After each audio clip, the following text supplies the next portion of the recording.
J'ai appris beaucoup de choses sur l'entrepreneuriat, comment se faire un réseau, comment progresser. Et pour moi, c'est vraiment une source de motivation parce que ça me donne de la force pour aller de l'avant.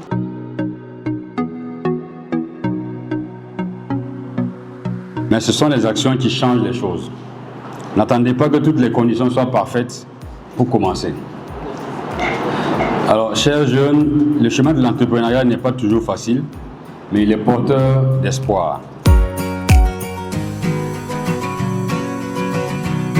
Les mentors nous ont parlé de leur expérience professionnelle et vraiment, ils nous ont conseillé de ne pas attendre que les opportunités viennent à nous, de créer les opportunités. Je voulais comprendre, je voulais entreprendre, mais je voulais comprendre ce que c'est que l'entrepreneuriat. Donc là, j'ai commencé à faire ce qu'on appelle l'auto-formation. Et c'est dans ça, j'ai bénéficié d'un programme qui est le programme Yali à Dakar. Je suis revenu et il y a un ami une fois qui m'a commissionné d'aller remettre un colis dans une entreprise. Et lorsque je suis arrivé dans cette entreprise, j'ai vu qu'il cherchait ce qu'on appelle un superviseur. Et j'ai dit à l'entreprise, bon, j'ai vu que vous cherchez un superviseur, moi je suis intéressé par le poste, je vais soumettre. Mais j'avais zéro expérience. Je me suis cultivée sur beaucoup de choses et j'ai appris tellement de choses que j'ignorais. Eh bien, le plus important que j'ai appris est que ce n'est pas parce qu'on fait des études dans un domaine qu'on va forcément exceller ou travailler dans ce domaine. J'ai appris ça avec Madame la directrice régionale de la police nationale.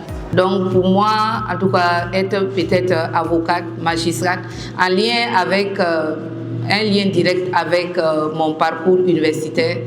Mais Dieu en a voulu et je suis devenue commissaire de police.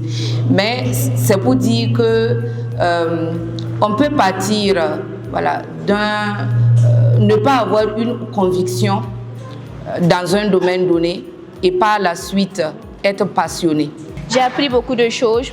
J'ai appris qu'il faut être intègre, il faut être travailleur, discipliné, il faut se faire confiance, il faut aller vers les opportunités, savoir saisir les opportunités et ne pas attendre que les opportunités viennent vers nous.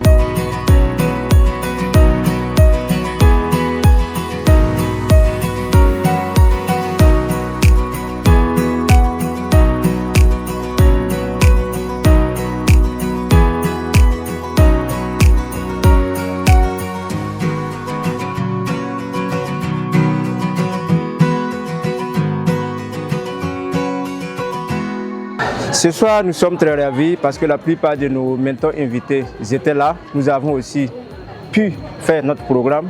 Premièrement, on a commencé par la descente du drapeau qui est aussi pratique ancienne et qui reste toujours d'actualité, qui est aussi très important.